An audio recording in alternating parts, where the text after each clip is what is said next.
Hey everyone, welcome back to another episode of The Average Uninformed. Got quite a bit for you this week. Review for 1917 as well as Guns Akimbo.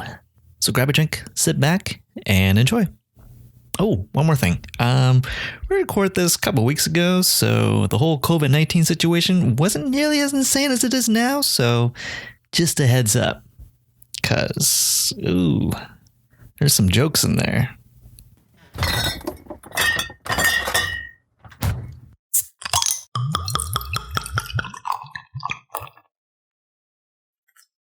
I didn't realize Knives Out was on Blu-ray already. Yeah, man.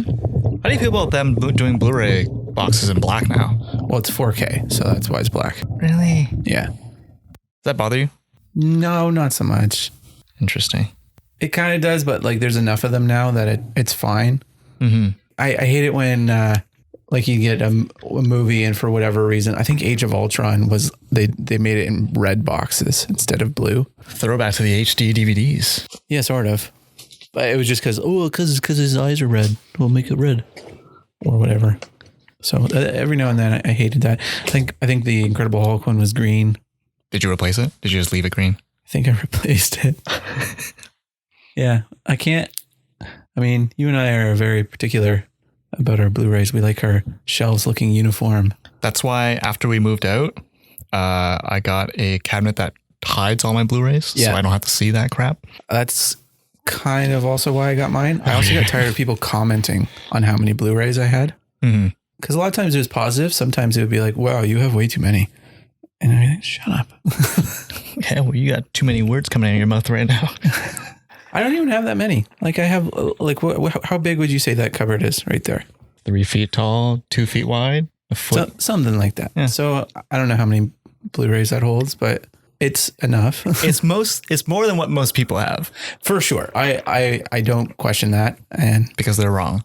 Let's just go with that. But like, it's not a crazy amount. It's not like it's my entire wall.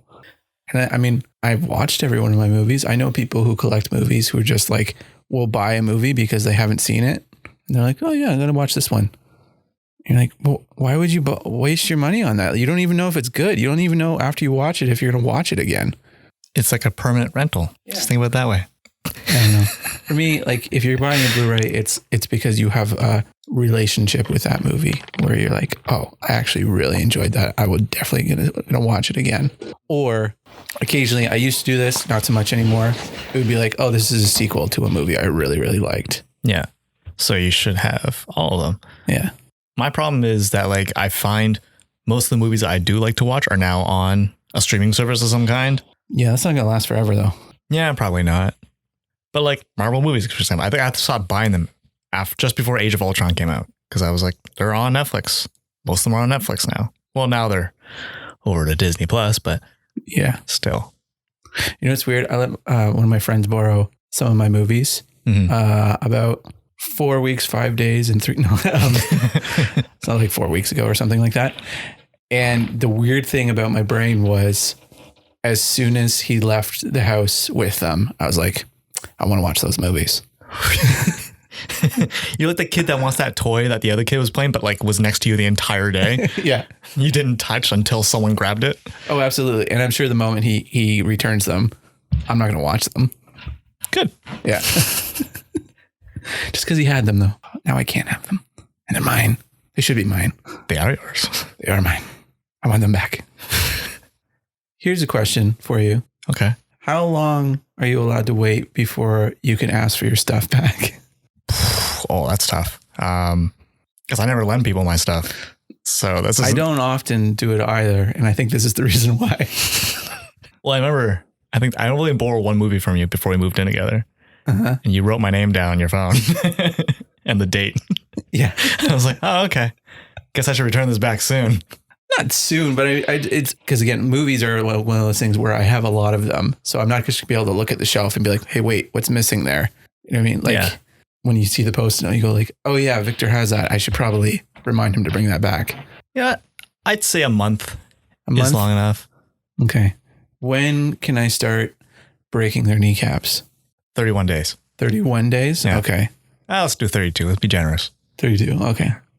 Let's pretend it's a 31 month, 31 day month. Yeah. 1 month plus a day. Yeah. So February, you really get some leeway. Mm-hmm. Yeah. Yeah. Okay. All right. Well, Victor, you're still alive? Oh, vaguely. You don't have the coronavirus yet? Not yet. No. Oh, it's funny. I don't know if it's funny, but to me it is.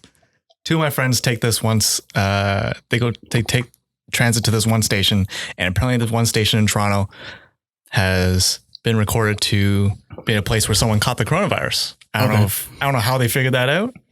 Big group of us, probably about 12 now, are going to a cottage this weekend. Mm-hmm. So we're joking that it's gonna be like the coronavirus cottage, because if one of us has it, oh yeah, we're all gonna get it. Yeah. Be like that movie Cabin Fever. I've never seen it, but yes. I've never seen it either, but good. They all get sick and they kill each other or something. I wonder if, imagine we all go there, we all come back, it's coronavirus city, or we come back and everyone's like, it's 28 days later. Yeah. I was going to say the end of Resident Evil 1. The movie, not the game. Oh, okay. I remember enjoying the first one. First one was okay. But man, they devolved into a generic action movie pretty quick after that. Really embraces that campiness, which makes them a little bit more enjoyable because of that. I don't know. I don't know. Good discussion. Thank you. Appreciate it. Yeah, it's a weird time right now with the coronavirus. Because last week, if you asked me, it's like, it's nothing to really be concerned about. And then this week, it's like they declared a pandemic, isn't? Yeah, I think as of yesterday. Yeah, it's a pandemic now, and everyone's losing their mind. Speaking from someone who's just starting to invest into stuff, stock market specifically, it's awesome. It's so good.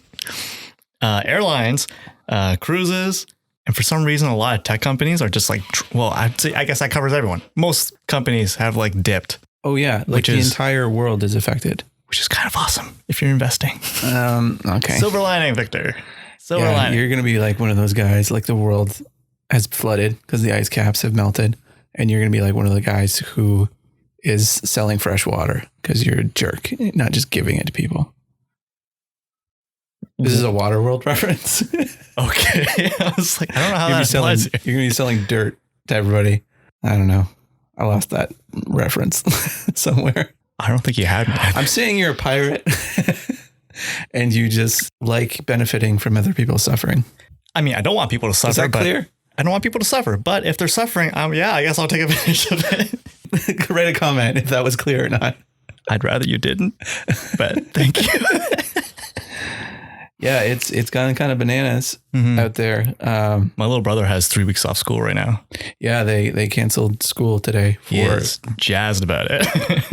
Speaking of in Wuhan, the teachers, because everyone's quarantined to their houses, right? Nice. And so the teachers use this app called, I think it's called Ding Talk. Is that like a ripoff of TikTok? No, it's Ding Talk. It's for, I don't know, it was for like business meetings and stuff like that, but they repurposed it for with the coronavirus coming out so that teachers could assign homework. Bunch of dicks. Why would they do that? Oh, wait, here's the best part. The kids found out it would get removed from the App Store if it got enough 1-star reviews. Whoa. So they all like banded together and 1-star reviewed Ding Talk until it was removed. That's pretty awesome. Which I totally get. I would have been one of those kids. Oh yeah, 100%. You believe this crap? They expect me to go to school? So amidst all this, my neighbors are renovating my bathroom, so I can't be in my apartment. My neighbors are contractors, so that's in case you didn't know. I didn't know that. Good. So you sleeping outside? I'm staying at a friend's house, but his internet's not great. So I figured I want to go take this opportunity to go work outside of my usual office and especially not in his basement because that's depressing. Yeah. So I've been hanging out at the malls and then I didn't realize they declared a pandemic until like earlier today. I was like, oh man, I guess I really took a risk there. Just spending it's not so much the deadliness of the disease that has caused the pandemic. It's how fast it spreads. That's how they monitor whether to call it a pandemic or not. So because right now it is not as deadly as like say SARS was, but it's spreading faster. Yeah. And we're also at the beginning of it too. So I was watching a podcast today and it was with a CDC guy. Yeah. It was the Joe Rogan one. Did you watch that? Oh, no, I didn't. Okay. I think his name is Michael Ostenholm. Anyway, really interesting podcast. If you would like some like straight talk about coronavirus without like the panic of the press that's been going on. Yeah. That's a great podcast to listen to. But anyway, he was talking about how right now we're treating it as a blizzard and we should be thinking of it as a winter. Because it's going to be a long time before this goes away. Interesting. So yeah, speaking of which, a lot of movies have been delayed and or canceled. Canceled? Well, just delayed indefinitely. Like there's no new date for them. So the first one to do that was James Bond, No Time to Die, moved to November.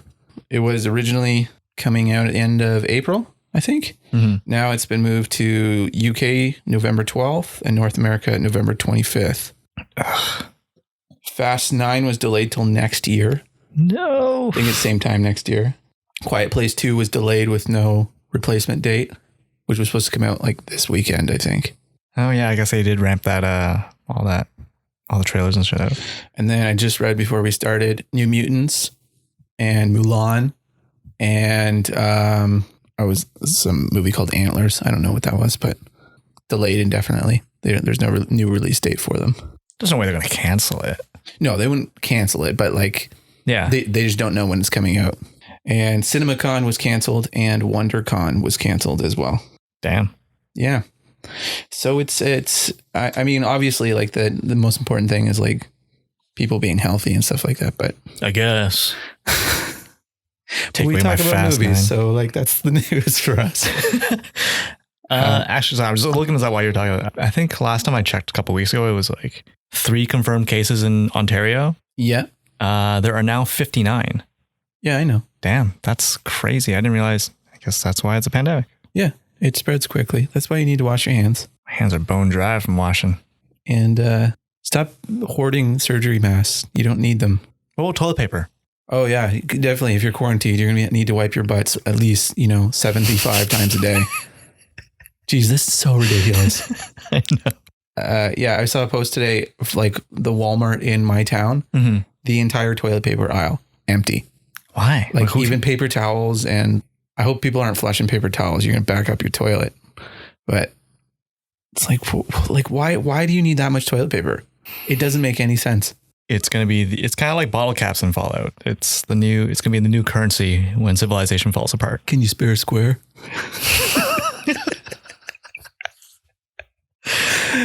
You want a bottle of water? That's 3 squares. Water ain't cheap, man. 3 squares. 3? Are you kidding me? Last week it was 1.5. And now it's 3. Pray that I don't increase it to 5. Yeah, like there's some joke about literally wiping your butt with your money somewhere in there. You walk in, it's like, you seriously wiping your ass with toilet paper, Sam? Use the money like everyone else. Actually, I was reading this week, there was an article titled, You Need to Wash Your Butts, White People. And it was about, it was just a clickbaity title, but it was about how North America doesn't use bidets. Yeah. And the guy made a really compelling argument for bidets.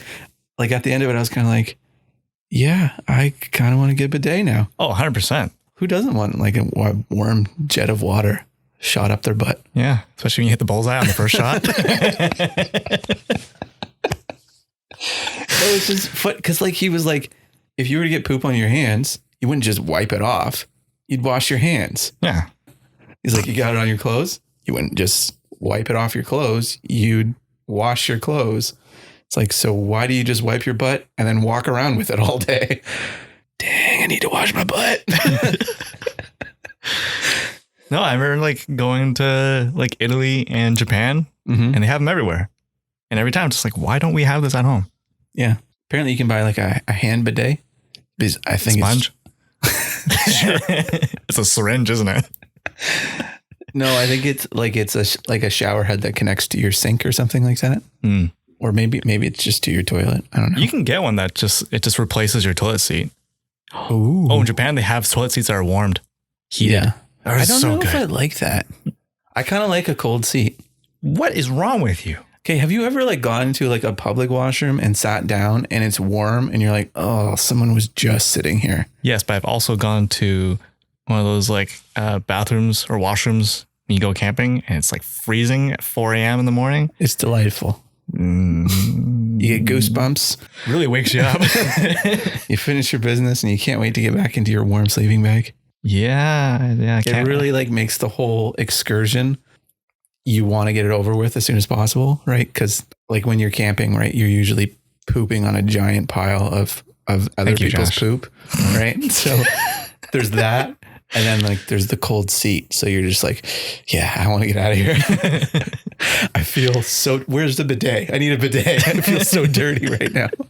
At that point, you just need a shower. Yeah. Or a dip in the lake. I assume you're in a lake if you're camping. I want to clean myself, Josh. You can bring, I can't remember the term for it, but it's like biodegradable soap into the water with you. Is that not the term? Biodegradable soap? Maybe it is. There's no way to know. You're right. There's no other way to find out. Anyways. Yeah. Anyways. Wow. So coronavirus, it's. I tell you, went from coronavirus to washing your butt. Yeah. I don't even know how we got there. Doesn't matter. You gotta wash your butt, Victor. Yeah, so lots of stuff is being canceled. So Black Widow is still on track. Yeah, is that the next big one? I guess it's the 1st of May that comes out. I'd be very surprised if it stays there. Yeah. Yeah. It's not gonna get better. Didn't whoever of CEO of Disney say like they have no plans to cancel or move the date? They did say that, but then they moved 3 movies today. So. All right. Yeah, I guess Mulan and whatever it is. New Mutants is Disney, yeah. And the other one at Probably just moved New Mutants because they were like, nobody cares. Man, New Mutants, they cannot catch a break. Like that movie was filmed like 3 or 4 years ago. Yeah. And they just keep missing the release date. It's too bad. I'm sure like the director, Josh Boone, was getting so excited about the release date. Like he's just like, it's finally going to come out. Everyone's going to see what I was working on for so long. Like, yeah, we canceled it. What? Why? Can you imagine at the time, like they were like, they set the release date. It's like, all right, we're done. We finally got a set date. Nothing's going to move it. It's not like the world's going to end. Bet you Josh Boone feels a lot like Charlie Brown and New Mutants is his football. Hollywood is Lucy, just moving that football every time he goes to kick it. Oh my God. Cause that was delayed and pushed back 3 times? This would be number 4, wouldn't it? No, this would be number 3. I really don't know. I think it got pushed back a lot. Maybe 3 or 4. Yeah, you're right. It's at least 3. 3rd time's a charm. At this point, it's like, why don't you just put it online? Put it online and like make people pay for it.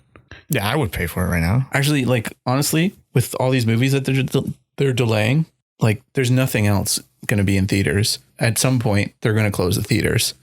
Just put it online. Put it, like put Black Widow on Disney Plus and charge $5.99 for a view. Mm. Like you would make your box office. Yeah. Plus, you probably get more Disney Plus subscribers because you have to subscribe to. Yeah. See it. Put me in charge. Put me in charge of Disney Plus. Yeah, actually, that's a pretty good idea. Actually, didn't they do that for what was that Seth Rogen movie about North Korea? Oh, the interviewer. Yeah. They hate us because they ain't us.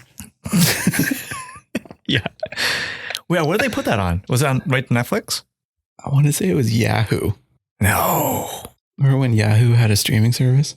I did pay for it to see it. I probably rented it. It's on like iTunes. Yeah. Eventually they just put it online. And I was like, why not just do that? Like, I mean, it kind of sucks because it's like, I do want to see some of these movies in theaters, but there's just not going to be a place like, because nowadays, like everybody plants flags like years and years ahead, right? For when their movies come out. Mm-hmm. So it's like, where are you going to put Mulan? Where are you going to put Black Widow if you move it. Like, I guess everything would be delayed. No, they wouldn't delay everything. There's got to be a point where they stop delaying stuff. well, I mean, like China has its box office has been closed for months. I mean, they're not releasing movies. So when it comes back on, it's like you have all these movies that were supposed to come out plus movies that are coming out. So what do you do with them? You can't, you know what I mean? Like, say Disney has, I don't know. I can't think of another Disney movie that's coming out this summer, but like say they have that Pixar movie that comes out that is supposed to come out in July. If they move Black Widow to the same weekend, then they're just Competing with themselves. Yeah. Yeah. So what do you do, Victor? What do you do? I guess you just gotta hire Josh. Yeah. Release it online. It's $1 million idea. As you were talking about like Cineplex and the movies and stuff, not like being delayed. I looked up their stocks. I don't understand stocks. What does that mean? Oh, is it going that bar down? chart? That's like, but you see, like it's just a straight drop. Yeah, it's like the high dive. Yeah.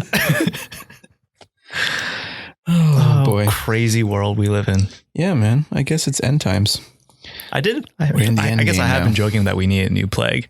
Yeah, I actually saw a meme of that today where it was like, Yeah. millennials are always like, we need a new plague. I'm so tired of living on this planet. Wish everyone was dead. Yeah. And then it's just a guy going like, why are you running?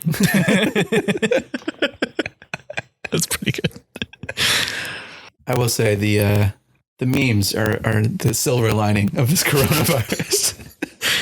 I feel like worst case scenario in every situation, there's going to be the silver lining of memes. Yeah. Just downplaying everything. Oh man, should we move on to something else? Let's stop talking about the fate of the world. Speaking of the end of the world, did you hear The Last of Us is being developed into a TV series? Wait, so they're going to be a movie and a TV series? No, the movie is not being made anymore. It's just the TV series. Same people attached, or are they like? I believe so. I think I read that Sam Raimi was attached to the movie. He's no longer attached at all, but Neil Druckmann, who directed the game, is still nice. part of the writing team. I'm down with that. Yeah, I need to see more of it because it's like I have a Last of Us TV series. It's called The Game Last of Us. You know what I mean? Like I don't want to just see the same story retold where I don't even get to play it. You're fine with that?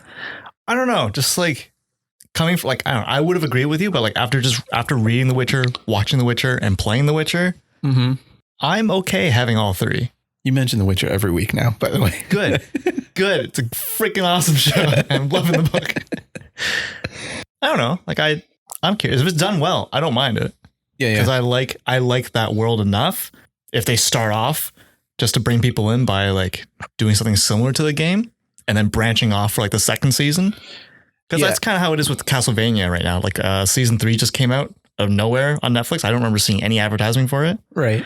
Season 1 and 2, pretty similar to the game. But then season 3, like it kind of does its own thing. See, that's different though, because like Castlevania, while it has a story, it's not really acted out for you. You know what I mean? I see. Yeah. Where The Last of Us is basically you are playing a movie, right? And it's such a great story, arguably one of the best games ever made. I can agree with that. So it's like, why are you rehashing it? Now, if it was, we're making a TV show and it's not about Joel and Ellie and it's just in that world, I'd be okay with that. Yeah, I'd be fine with that. But like, I don't want to because they're not going to be Joel and Ellie. It's not going to be, who is it? Troy Baker and Ashley Johnson. Sure. So like, why bother? I mean, it could fill in the gap after the game or in between the games. Oh yeah. Second one's coming out in May. Pumped for that. Oh, what day is it? There's 7 days till Doom comes out. Oh yeah. So excited. Speaking of video games, at least, do you play the Final Fantasy VII remake demo that came out? No, I haven't had access to my PlayStation for a while. Oh. Yeah, no. Okay. Well, I played it. How was it? It was actually okay. Yeah. It's a weird fighting system. Yeah, I heard it was similar to one of their latest Final Fantasy games. Yeah, I haven't played any of the newer Final Fantasy, so I couldn't. You played the old ones, right? Or the original one, right? I haven't played any of them all the way through. Uh-huh. Yes, Final Fantasy VII I played a lot of. Nice. Final Fantasy 8 I played a little bit of, and I played a lot of, what was it, Final Fantasy 6? What was, like, there was one that was like 6 in Japan and 3 in... Yeah. I played that one. It would be 6. 6 or 3, doesn't matter. But yeah. Yeah, I played a little bit of that one. Stupid memory system. But Final Fantasy 7 was like the one I was introduced to the series with. So there's some nostalgia there. And it was like everything when it came out when we were kids. How was the demo in comparison to... So it was the first level. It was when you're breaking into the Mako reactor, and you go, and then you end up fighting that weird scorpion boss. Yeah. And then you run out. Oh, that's actually a pretty substantial demo then. Yeah. It took me like in maybe hour and a half to get through. Yeah, that's pretty solid. I was kind of like exploring and stuff like that too. Yeah. But yeah, it's basically I'm interested in the remake, but I didn't know how the fighting system was going to be. Yeah. So I tried that. It's there's a learning curve to it. So I kind of want to play some more of it before I make a decision, but I don't know how I'm going to. Yeah. Is it one of those demos that you can only play once? I didn't try to play it again. Okay. I don't know. I can't remember what game it was. It's the Resident Evil game. It was timed. Oh yeah, I remember it being timed, and I was like, really? That's dumb. Yeah, you have like half an hour or something like that to get. But I think you have access to the entire game. No, I remember that it was timed, but you could beat it before the time ran out. Like you could get to the end of what was available to you. That was stupid. And then I can't play it again. Yeah, that's dumb. It's dumb. But yeah, overall, characters look cool. They look like that. What was it? Advent Children? Was that the spin-off movie that they made? They look like those characters. Yeah, the graphics look pretty good for it. The thing I miss though is because the fighting there's no, at least in this level, there's no random fights. They're all they are kind of like pre-programmed and just show up. Yeah. You fight them by mashing, and then there's like all sorts of like bars that you work up. Like limit break bars and ability bars and stuff like that. But because of that, there's no victory music. Oh, I miss that. But there was one time where Barrett sang it after we won. You would think they would just have it after let's say your last kill, it goes into slow-mo and that music plays and it shows you your stats. I don't know, the amount of fights that you have, I think that would get annoying. True. Yeah. That's to do it. Yeah. Dang, yeah, I need a PlayStation. What happened to your PlayStation? Oh, it's just at my apartment. I don't have access to it. Oh, it's only been like 5 days. Anyway, whatever. What were you gonna say? Did you hear there's rumors of the PS5 being ridiculously expensive? No, I haven't been following any of the news for it. Yeah, there's a bunch of news sites, tech sites and gaming sites have been saying the rumor is that it's going to cost $599, something like that. Jeez. Someone broke it down that the PlayStation costs, I think it was $480 US to make. Okay. So I guess I guess these are all rumors, right? The PS3, they sold at a loss too, I think. And then they recuperated their money after, from game sales, and then after production became more efficient. Yeah, they're getting a lot of bad press on that stuff, which is really depressing. Well, I don't know. I'm more inclined to get a PS5 than because I'm always a little hesitant to make the leap because it's I feel like I just bought the new console so many years ago, 4 years ago or whatever. Yeah. But I'm more inclined because apparently there's backwards compatibility. Yeah, for all their games, which that's a big selling point for me. Yeah, because again, that's why I have trepidation because I'm well, not only am I just buying a new thing, it's also I'm saying goodbye to all these other games I really liked. Yeah, because let's face it, I'm not gonna go back and play them if I have a PS5, but I will if I can play it on the PS5. You find it weird that you go back and watch trailers or video gameplay of older generation games and they just look exceptionally terrible? Yeah, man. I think I watched a clip for, I think it was Shadow of the Colossus. I remember thinking wow, this video is I can't make out any of the details. And I wonder if it's because we have HD monitors now and we didn't before. So I remember playing that game thinking this is pretty nice. Graphics are good, but now it's like I couldn't imagine playing this. Not because like I've seen better, but like it just looks terrible.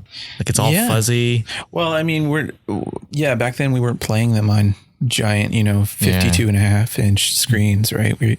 Wasn't it you who like was trying to play like Twilight Princess on a Wii, and they had to like scale down the screen because you couldn't, because it doesn't play in widescreen or something like that. Yeah, the Wii only I think upscaled to 720, and then had a 1080p TV.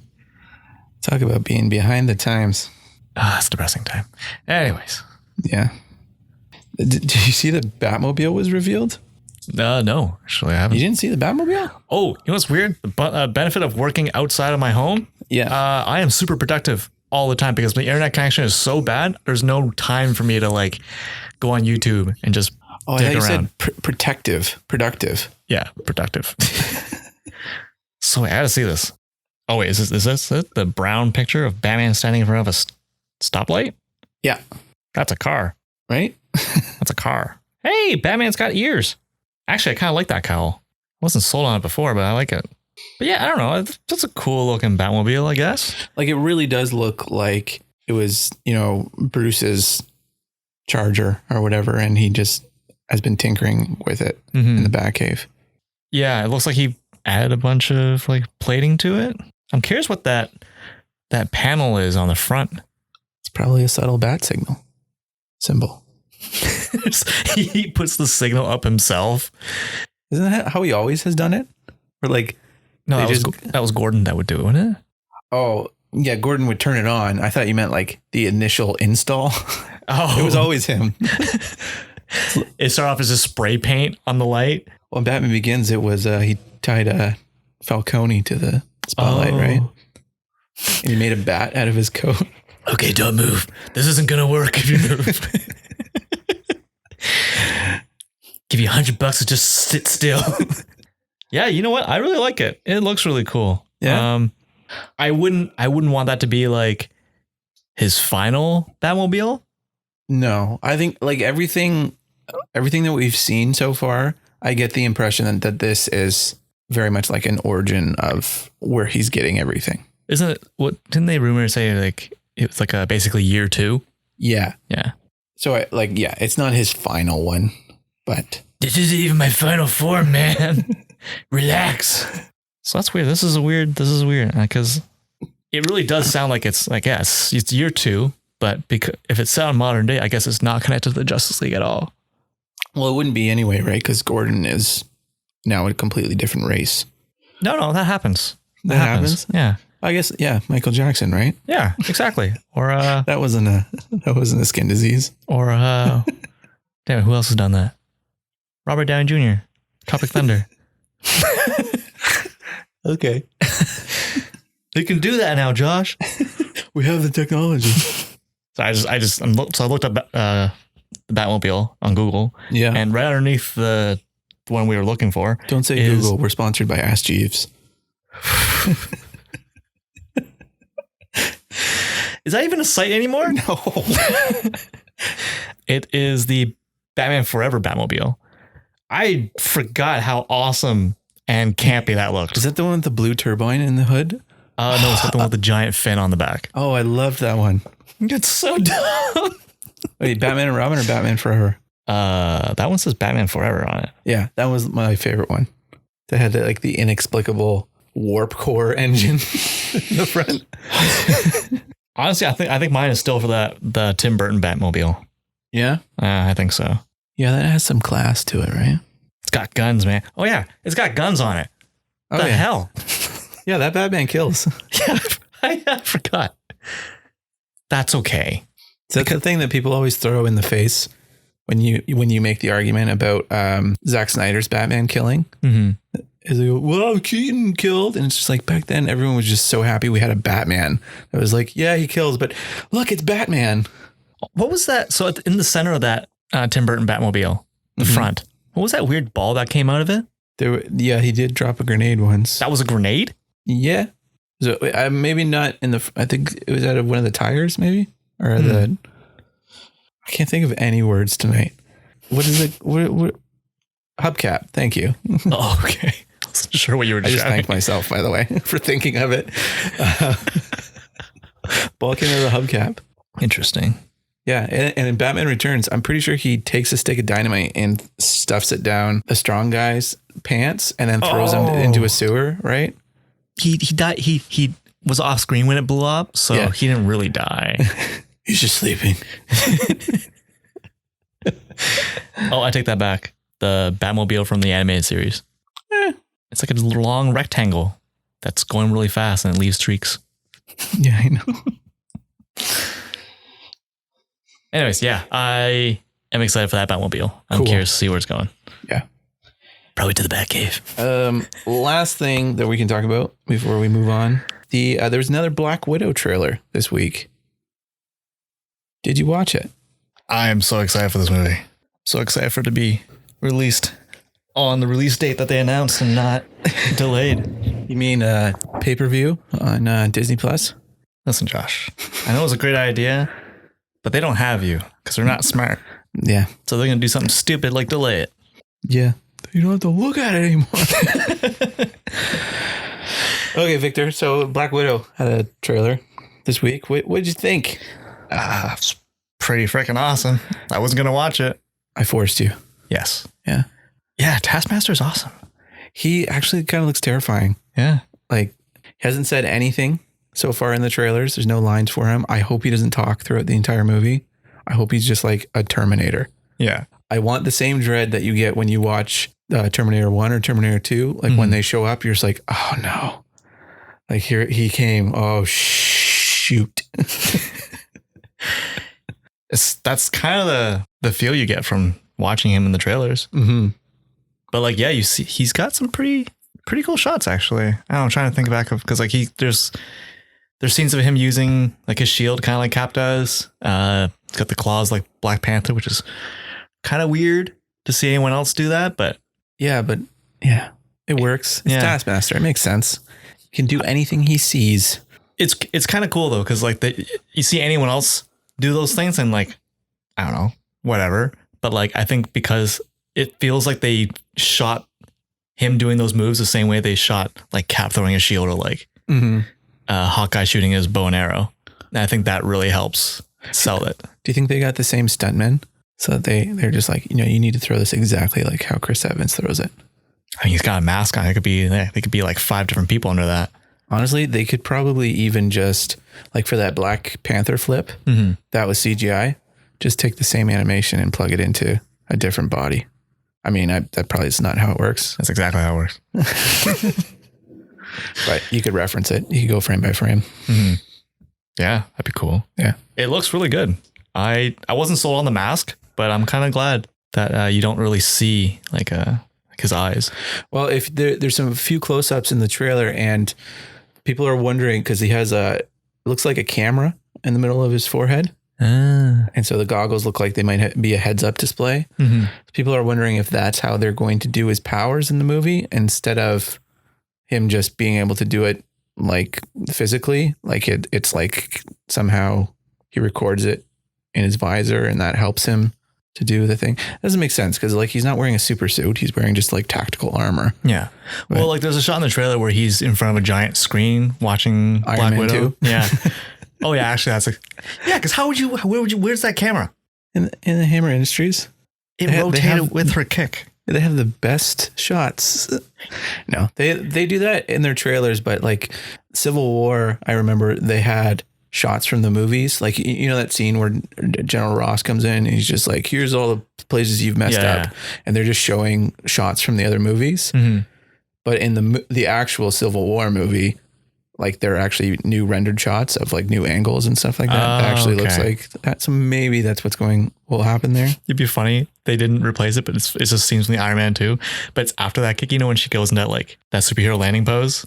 She's looking directly at the camera, and that's the next shot. And he's like, I steal that, bro. Whoa, Nice. did you see that? He like turns and there's like no one there watching it with him. Did you see? By myself. Don't worry, I'll do it later. They'll see it. They're going to think it's awesome. Yeah, I don't know. I feel like this was a Taskmaster trailer. For sure. It's weird. I wonder if it's a misdirect or because they basically they introduced him and they said that he is running the Red Room, which is the place where they train Black Widows, and he is in charge of them all, and he's doing his evil bidding there. Yeah. To me, that doesn't ring true because in the comics, Taskmaster was always a mercenary. He was always doing something at the behest of someone else. You know, so I wonder if that's a misdirect and that's the same thing that's going on there. It's like there's someone else pulling the strings and he's like their top lieutenant. Yeah. I've never pictured him as like the kind of guy that would be scheming. He'd always be the muscle. Yeah, exactly. He's a gun for hire. Yeah. Ooh. What else could flit be? For hire? What? Fist for hire? A task for hire? No. Okay, fine. Whatever. Mine was bad, but yours was worse. Generally is. I'm fine with that. Yeah, because we still haven't seen Ray Winstone. Who's he supposed to play? Exactly. Oh. Right. And my theory is that either one or all of Natasha's family is in on it. Ooh. I think my money's on Melina, the Rachel Weisz character, because her character is a villain in the comics. Oh. But so you know a lot more about this than I do. I just do a little research. I have no idea who Iron Maiden is, but I know who Red Guardian is. I've read him before. Yeah. So I wouldn't be surprised if they're all in on it and it's like some sort of betrayal. I don't know what they would be after. Like, I don't know what they would gain from double crossing Natasha, but maybe just like access to the Avengers headquarters. Yeah, I don't know. There is that one shot you saw Yelena lying on the table. She's strapped down, and they kind of do like the close up of the needle, like implying that she's going to be mind controlled in the last act or something. But there's a cut across her forehead, and everyone's like, she's gonna swap faces with Natasha, and then she's gonna take her place. And so is actually Yelena who died in Endgame, and Scarlett Johansson's still out there.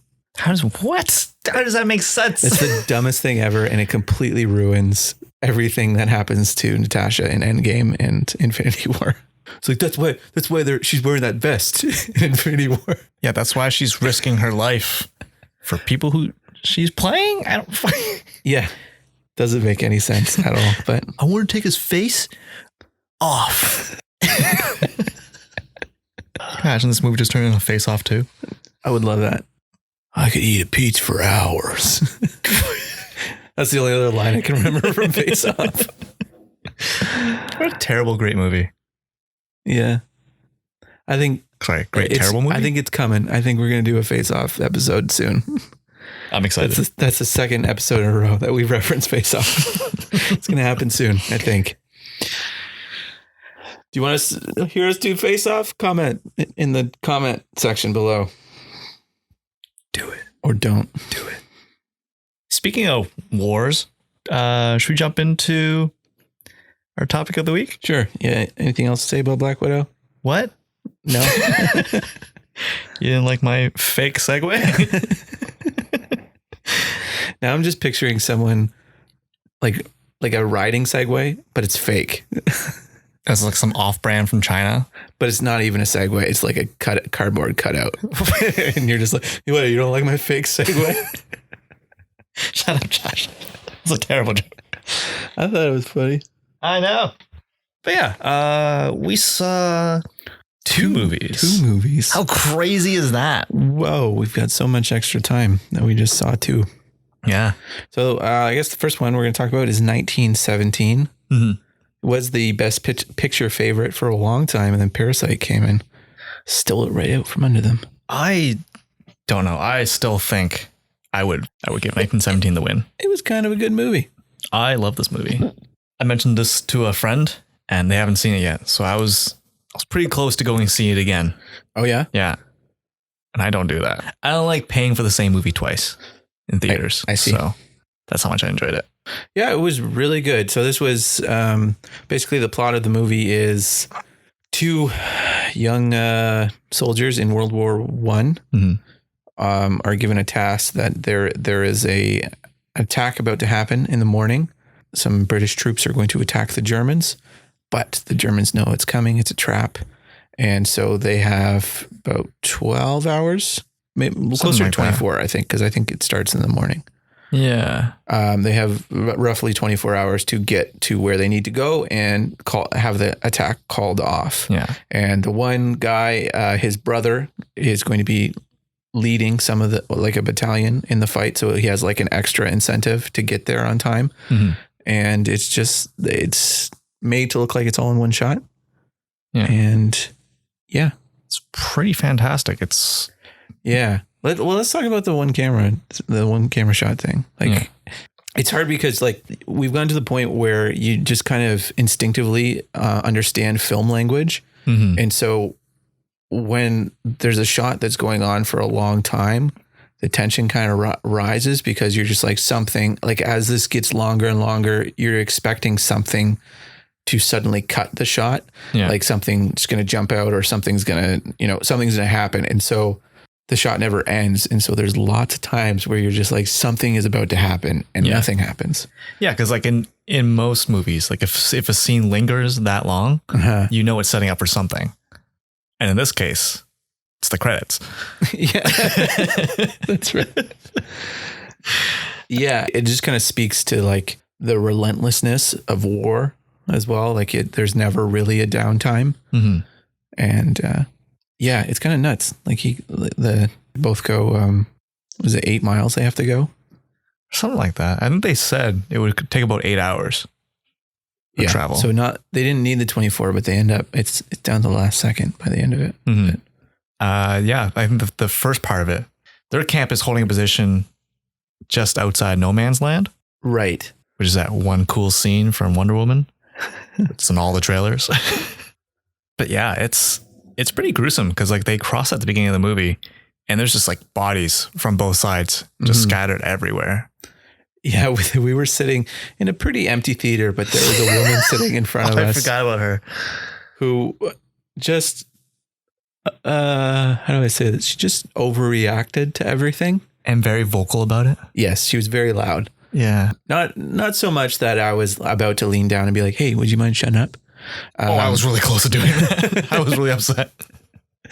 Like she didn't ruin it for me at all. But there was some times where like, it's okay to be like, oh, gross when there's something gross on screen. But like there was times where it's like, man, I can't believe she's not desensitized to this crap where like there's just a body on screen. I mean, I get it if there's a part in it where the one guy gets startled and he accidentally puts his hand inside a dead body. Mm-hmm. I understand there's an audible like, oh, sound. I just love that everything leading up to that point because he gets his hand caught on some barbed wire. Yeah. And then he stumbles down a pit that's super muddy into like dirty water. Yeah. And then his hand goes directly into a corpse. In a rotting corpse. Yeah. That's been being chewed on by a rat. Yeah. And this lady was very vocal, from the point of the barbed wire all the way to his hand into the corpse. And by the way, we didn't say spoilers, but we might end up spoiling it more. This is only like in the first 10 minutes, so it's not really spoiling anything. Yeah. But yeah. Yeah, the second movie is just a 2-hour long shot of him in a hospital bed on antibiotics because he's got an infection. Well, yeah, because like gangrene in his hand. Well, they do such a good job with the framing on this because like after he like pierces his hand on the barbed wire, I was focused on his hand the entire time because like his hand was in the shot, almost like. It's like, yeah, they purposely put it closer to like the center of the screen or like whatever. So that, like you would focus on it. Yeah. And like he's holding it. So like your eyes go to what he's holding. Right. So like you're focused on that. Cause I don't know, the entire time I was like, oh man, like that's going to play like a bad part later on. No, just a little story beat. Because it's one shot. You kind of like, there's a lot of stuff that happens in between shots in like a regular movie that like you wouldn't really care for, like just like the drive from one spot to another spot in the city. Like generally there's not much happening there, right? So they cut it. But here you have to watch. Well, those parts are kind of like great because like as we talked about earlier, like there's tension, right? And then sometimes those are the tension relief. Yeah. where you can kind of be like, okay, so he's in a truck. We can relax for a little bit. Yeah. But at the same time, in the back of your head is like, what's going to happen to this truck? Yeah. Cause like, why would I need to see this? You're not doing anything. So something's going to happen. But they kind of sprinkle events all the way through this. Like not all of it's shooting and excitement, but you know, they tell stories. It's kind of like a video game, right? Like, you know, you're going from one spot to another and there's just a bunch of nothing. So like you have the characters talk. Yeah. And like they tell stories that you want to hear because they're so interesting. Yeah. Yeah. There's a couple of shots where the two characters just walking towards the screen and they're in the trenches or whatever. And it's just interesting because like I noticed that they like kind of switch the position of the characters every so often just to kind of mix things up. So you're not just like, who was driving the scene and yeah. There was a lot of cool cinematography tricks in this. Yeah. I didn't look it up. I wonder if this won for best cinematography. I don't want anything. I didn't hear anything about this one, but yeah, it was really, really well done. Also, so the guy whose brother is in the other ones, he was played by someone that looked like Jonah Hill to me, like a little bit, yeah, like a younger, slimmer Jonah Hill. And he says like, "Oh, my brother, he looks just like an older version of me." And I was totally hoping it was Jonah Hill. Nope, it was Richard Madden. Yeah, the funny thing was too is the two main guys are complete unknowns, and then for the most part, the grunts and stuff are unknowns. I think actually all of them are. But every time you reach like a lieutenant or like someone in charge, it's always like this well-known British actor. Yeah, I kind of liked that. Like, who's going to cameo in this next? We had Benedict Cumberbatch, and then we had who's the other guy? Mark Strong was the guy who was in charge of the trucks. Right. I forget his name, but the guy who played Moriarty on Sherlock, he was the guy who was in charge right before No Man's Land. Richard Madden was the brother who was on Game of Thrones. Who did he play again? He was the guy who died in the Red Wedding. Oh, okay. I think, right? He was Bran. No, Bran was the disabled guy. No, Ben's a terrible name. Ben? It's probably not Ben. It's probably like Brad or something. Benjamin Stark? Does that sound right? It sounds right. You might be right. There's people screaming at us right now, but I don't care. Brent. I know. Brent. Who else was in it? Oh, who was the guy who gave him the mission? King's Speech guy. Love Actually. I can't remember his name. The guy from Kingsman. Oh, you know what? I say, I know what you're talking about now, but I don't know the name. I just, for some reason, I couldn't remember a picture of where he was from. Why am I blanking on this guy's name? I know it, but whatever. Anyway, there's just a barrage of British actors who show up. I like that. Yeah. Like Benedict Cumberbatch was in it for all of 2 minutes. He's kind of a dick. Yeah. Most of them were actually. Mark Strong wasn't. He was real nice, but everyone else was just like, get out of my face. Good luck. Hope you don't die. See ya. Yeah. You think they would have, I guess they were pretty well equipped because the whole thing was like, you know, two guys moving is faster than like an army or like a giant squad. Saying like, you would think they would equip them better, but I guess you didn't give them so much. Otherwise, you're carrying a boatload of gear. And you're only as fast as your slowest person, right? In this case, they sent the slowest people. Yeah, the guy literally took a nap for like 8 hours. Yeah, dick. Like he was shot in the head and fell down some stairs. I thought that was a pretty clever way to because I was like, how did they they say an 8-hour journey or something like that? Yeah, and I knew because there was that famous shot from the trailer of him just like running while bombs are going off. Yeah. I was like, well, they're going to get there at the last minute. So how are you gonna get to the nighttime portion of it? Shoot him in the head. Perfect. That's how they do it. I mean, it must be good for the cameraman just to finally have a break. They didn't film it all in one shot. They just made it look like one shot. You sure, Josh? Yes, I'm sure. You really think Hollywood would do that? Yes. Just lie to us? Yes. Yeah. So 1917. I really like this movie. I would recommend it. Yeah, because the tension was almost unbearable sometimes for me. Where like I know if I was watching it at home, I would pause it.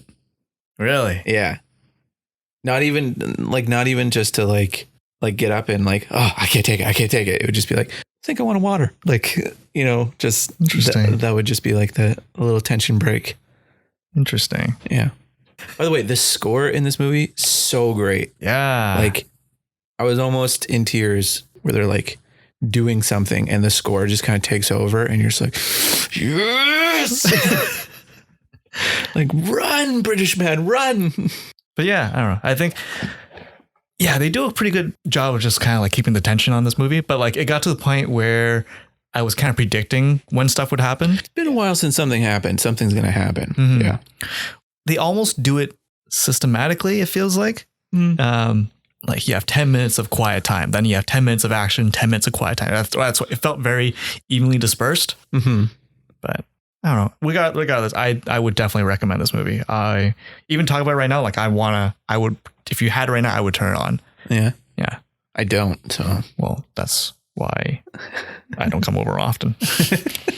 yeah, that's why. You jerk. Yeah, I'd recommend this for sure. Cool. But thinking that we would have not much to say about this because it's a really great movie and you can only praise it so much. Mhm. We also watched Guns Akimbo. Very drastically different movie. Yes. What are you talking about? They go hand in hand. Yeah. It's like for it's sure. like old cheese and a fine wine. Yeah. Yeah. So, Victor, Guns Akimbo, what did you think?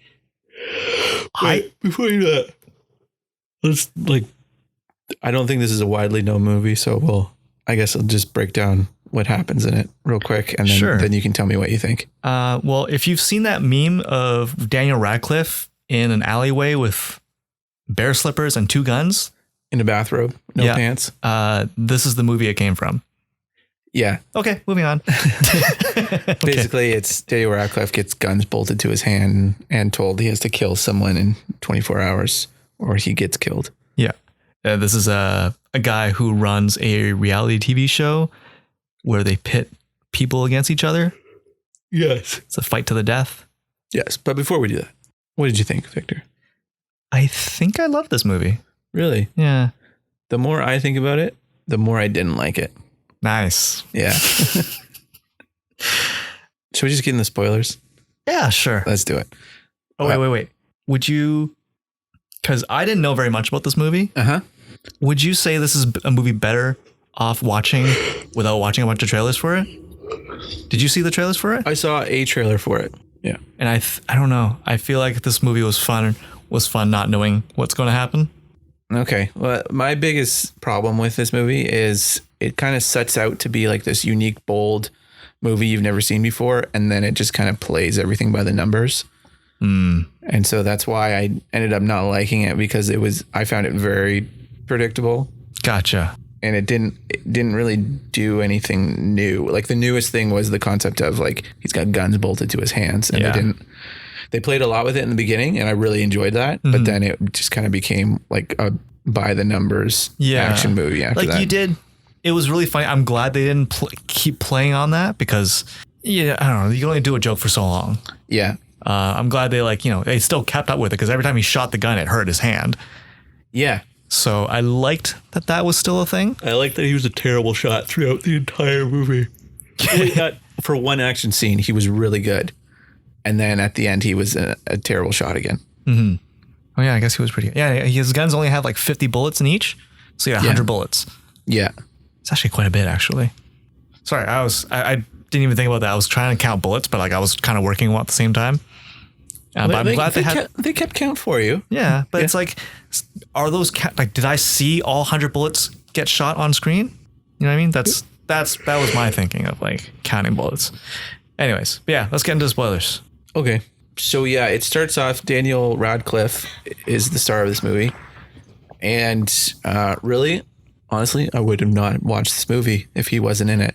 Yeah, he did a great job. He really sold the movie for me. But it's basically, he describes himself as a troll hunter. Mm-hmm. And to me, I thought he was just a troll. Like what he was doing, because he would go online and he would just be mean to people. Mm-hmm. So the reality TV show company is called Schism, and it's run by a bunch of, it's a very picture an evil villain that has this kind of idea. Well, it kind of reminded me of, they all dressed up like they were in Borderlands. Yeah. It's like punk rock, but crossed with the Matrix. Mm-hmm. Like they were into like S&M, but also had mohawks, and there was one guy just wearing a kilt.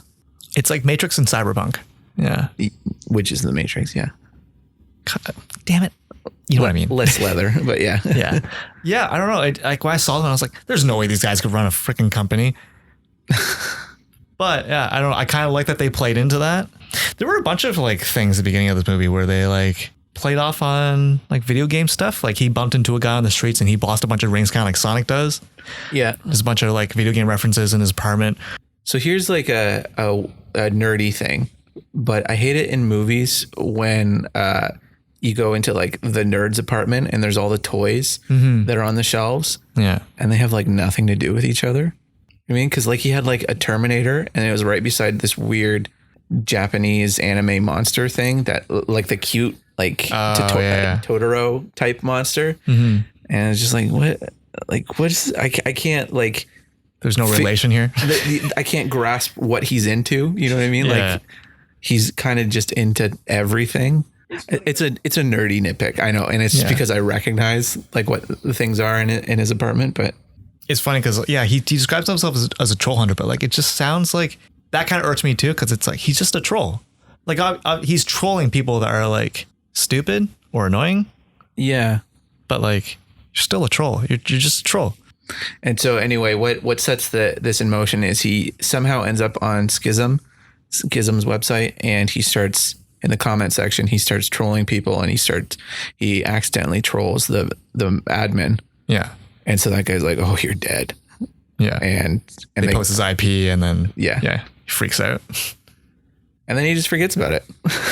Yeah. He just goes to sleep because his ex-girlfriend called him or something. Text him, yeah. Yeah. He accidentally liked her photo on Instagram or something like that, and then she like messaged him, which never happens, by the way. Yeah. She looked familiar. She did, but I couldn't place where I knew her from. Because like I don't know any of these people other than like Daniel Radcliffe. Well, I think it was filmed in Germany, so I think a lot of the actors are German. That makes sense. Yeah. But anyway, so they show up and they bolt guns to his hands. And they say our other player on Schism, Nyx, I think her name was. Yeah. You have to kill her in 24 hours. If you don't kill her, she's going to kill you. And if you try to leave city, we'll kill you. If you try to go to the cops, we'll kill you, blah, blah, blah, blah, blah. Mm-hmm. Yeah. And then the games begin from there. It's pretty good. There wasn't a lot of downtime. And like the downtime was interesting in itself because like after... I paused at one point to go get a drink, and this is after he got his guns bolted. It was 13 minutes into the movie. Okay. So like at that 13-minute point, it kind of picks up and it doesn't really slow down too much. Yeah. Okay. There's a few like quiet moments, but like they're entertaining in their own right. Like you're not bored. At least I wasn't. Yeah. I'll give you that. I was never bored during the movie, but it was very frenetic. Like it has kind of like has like this bold kind of color scheme, but it's also like really dirty at the same time. It reminded me a little bit of Suicide Squad. A little bit. Like where it has like that weird Technicolor mixed with this like really gritty, gross ashtray. Like everything's kind of wet and dirty. And and sometimes that worked for it. Like there were some really cool camera shots they did. Then other times it didn't really work. Like I think it was the first or second fight scene with Nyx where she's like taking down a bunch of drug dealers and she's doing like kind of John Wick style stuff and they're moving the camera with her guns and stuff like that. Yeah. You could just kind of tell that they sped everything up. Oh, really? Yeah. It just felt like they were doing all the stunts, but it wasn't really quick. Gotcha. I don't know. Maybe that's just like the animator in me that I can tell when something has been faked. But yeah, so I didn't really like that. Like there was some cool stuff like when Miles, is it? Daniel Radcliffe's character, when he first wakes up, like the camera moves around with him in his apartment. Yeah. Before the reveal of his guns. And then like when he goes to get his puffer for the first time, like his head turns and the camera turns with his head to like try to pick it up with his mouth and like that kind of worked. But then, it kind of turns into, I don't know what to call it, but it was almost like that movie Upgrade. Oh yeah. Where the camera moves with the fight character scenes. Yeah. It didn't always work in the fight scenes, but I think if you do that, like for me, I think it worked out pretty well for this movie, but I do like if you do too much of it, it starts to become very distracting and it takes you out of the movie because it's like, I don't know what's going on because the camera is not only changing like angles, but it's also rotating and doing other weird stuff that I'm not used to. I think it worked in Miles' apartment because we had already been in Miles' apartment, so we kind of knew the lay of the land, so we knew where he was. Mm-hmm. But I think, again, when it's later where you're just like, I don't know what this warehouse is, and you're just like, wait, where are we now? I'm totally lost where Nix and Miles are now. And so I'm just looking up the director for this. Mm-hmm. He's only directed Deathgasm in 2015. Have you heard of it? Nope. Me neither. And Guns Akimbo is the second movie he's directed. Huh. Did the visual effects for Avengers. And that makes Wolverine. sense that he's a visual effects artist, actually. Yeah, because all those overlays on the screen. Mm-hmm. Yeah, that was really cool. I like that. I think the overlays comboed with the camera work and the colors, like I think that's a really good, I guess, a style. Yeah, because like I've seen those things separately, but I've never seen that combo before, and it looked really cool. It gave like a very cool vibe for the movie. Yeah. What did you think of Richter, the main bad guy? Leader of Schism. I'm glad they kind of overplayed him a little bit. Yeah, because he is a bad guy. There's no in-depth story to him. There's no deep background or like trauma he's gone through and explain why he's the way he is. He's just a bad dude with a bunch of weird face tattoos. I didn't understand why he was doing anything though. Like, did he just like anarchy? Did he like watching people die? Did he want views? Did he want money? Like, I don't. He liked the views. He liked watching people get hurt because he's at one point he did say like violence is art or like death is art or something like that. Murder is art, I believe. He said, yeah. But yeah, there was never. And then there's a point where his tech guy is like, stop backseat driving or whatever. Mm-hmm. Like, let me just do my job. And he starts strangling him. Yeah. Hey, you should record this. This is good. And he's like strangling him the entire time while they're trying to get the camera to work. And it's in panorama mode. What do I do? But yeah, this reminded me of like those old kung fu movies where the bad guy is just a bad guy, and then he's got 2 or 3 henchmen, but they're all very. It's a video game. Yeah, they're characters. They're very big characters. Like the punk rock guy. He's an idiot. Yeah, their personalities are as distinct as their look. Yeah, yeah. I really like that. I don't know. I don't know. I've always said before that like I like it when things are subtle. But I also like it in the opposite end of the spectrum where they just dive right into it. Mm-hmm. I mean, it works for this movie more than it would say, I don't know, like Fight Club or something like that, if that makes sense. Then it'd just be Street Fighter at that point. Yeah. But yeah, what I didn't like about this movie was the plot was pretty much every other movie of this caliber again, like and like down to like the subplots as well. Mm-hmm. Like he has an ex-girlfriend who is really worried about him now because she goes to the police and then she gets kidnapped, and he also has a best friend who gets kidnapped as well, and he ends up teaming up with the person he's supposed to kill, and they they take down the organization together. Where it's just like, this is a really unique concept. Can't you do something unique with the story as well? And that's basically what tore this movie down for me. I didn't care about anyone other than Miles, and not even in the sense of, I think it was just like, I like Daniel Radcliffe. Like I didn't care if he died at the end. Yeah. I actually thought there's a fake out at the end where they're at a rooftop. And he kills Schism. He launches him off a roof or something. And then he makes out with his girlfriend. Yeah. And then he like passes out, and they show him like lying on the rooftop, and he's like just bleeding out. Yeah. And I was like, oh man, like, did he not kill him? And like he lost? Yeah, like, I wasn't sure. That would have been a great ending. Mm-hmm. But it was, I still killed him, but I didn't make out with the girlfriend. Yeah. But then it sets it up though. Like I kind of agree with you that like, the story is pretty bland, or like the plot is pretty bland. Like we've seen it before. Or at the very least, it's similar enough that it's very predictable. Mm-hmm. But I'm trying to think what kind of story I would like to see in this. Well, it is like a very much like the 90s actioner or a video game or something like that, where the body count is just so high. Like for me, I didn't like that he went from like the timid guy who would rather hide behind a screen to like full on homicidal maniac. Like, cause he goes pretty nuts on Schism at the end. Granted, he's pretty mad, but he's also like just killed like 50 people. And Mm-hmm. you know what I mean? Like, I imagine it'd be pretty hard to kill one person, but I don't think immediately you would be like, yeah, I'm okay with killing another 49. Yeah. That's kind of I kind of wish we saw a bit more of him shooting. Cause like, it'd be cool if like, you know, the 100 bullets, maybe only 10 of them landed. Most of them are just like wounded. I would be fine if his character was like a pacifist for the entire movie. Like the entire time he was like running away. Mm-hmm. Which he kind of does. Yeah, he gets much more proactive about 2/3 of the way through. Yeah. But yeah, I would be fine with him like just being dragged along the entire time, but he has these guns strapped to his hands. Mm-hmm. Like, I don't know. That's kind of like, I'm not really sure how I like this movie. Like, all right, they reference video games so much. Why don't you make it a video game? Like, here's stage one where you have to like get to this guy, get to this point, and there's a boss fight there. All right, you blast through like a few henchmen, and then Nick shows up and screws things up, and then it's just like on to the next level.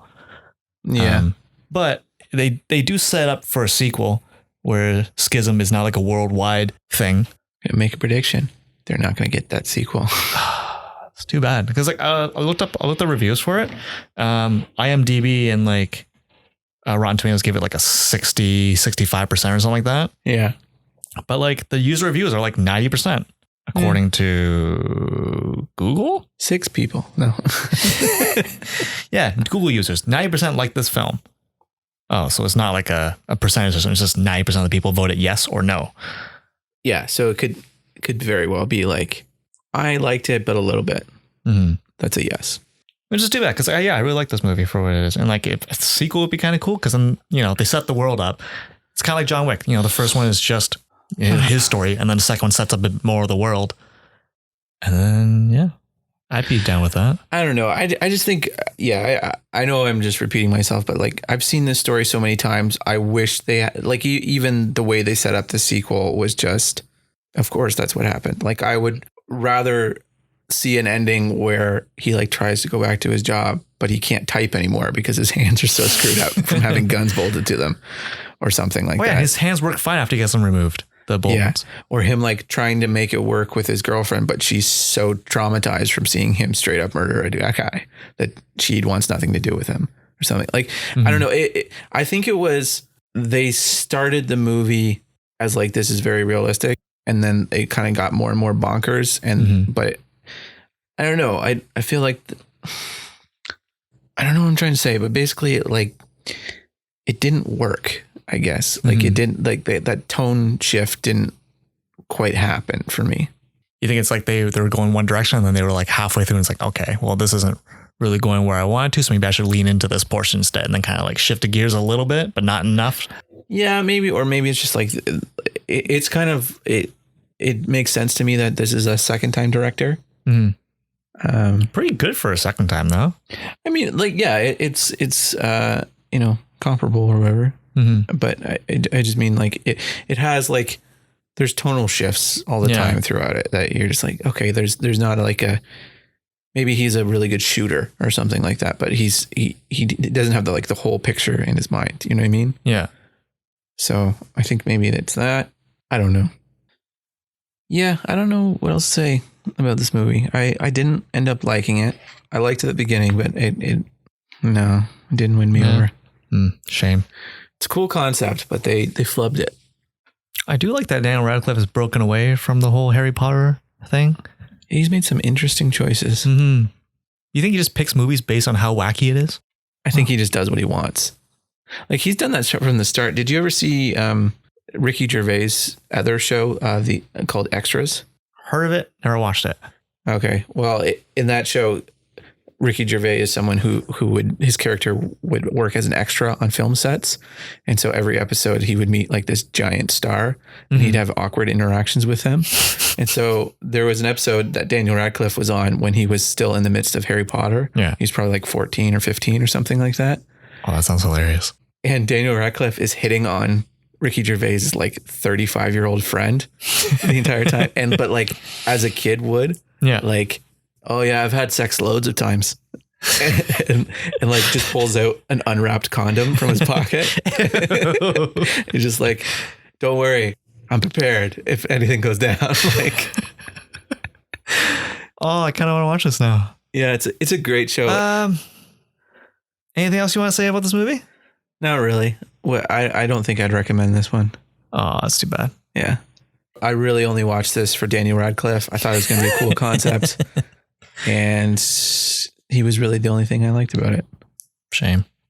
Yeah. I would recommend this movie. I would 100% recommend this movie. Yeah. But I wouldn't expect going in for like a wicked movie that's going to win awards. This is going to be one of those entertaining movies. And that's about it. I think it's because it's bonkers, but it doesn't go bonkers enough. Mm-hmm. I think it like kind of toes the line a little bit too much, maybe. I think that's what it is. I think that's why it bothers me. Maybe. I don't know. That's fair. That's a fair. Like, I feel like it should have been like Crank or something like that. You ever watch those Jason Statham movies? I love those movies. Where they just kind of it's an absurd premise and then it just kind of gets like, as it keeps going, he's like, okay, now he's just jumping out of an airplane with no parachute. And like, yes. Just aim for the bushes, right? Yeah. There weren't even bushes there. I don't know what they were thinking. Just jump 30 stories. All right. You wrap it up there? Let's do it. All right. Thanks for listening, guys. That was our review or discussion for 1917 and Guns Akimbo. Let us know what you think about these movies if you've seen them. And if you want to get in touch with us directly, you can email us at averageUninformed@gmail.com. And we'll talk to you guys next time. Yeah. Don't forget to wash your hands. Or not, whatever. No, wash your hands. Yeah, I guess we should. Don't talk about that. Wash your hands.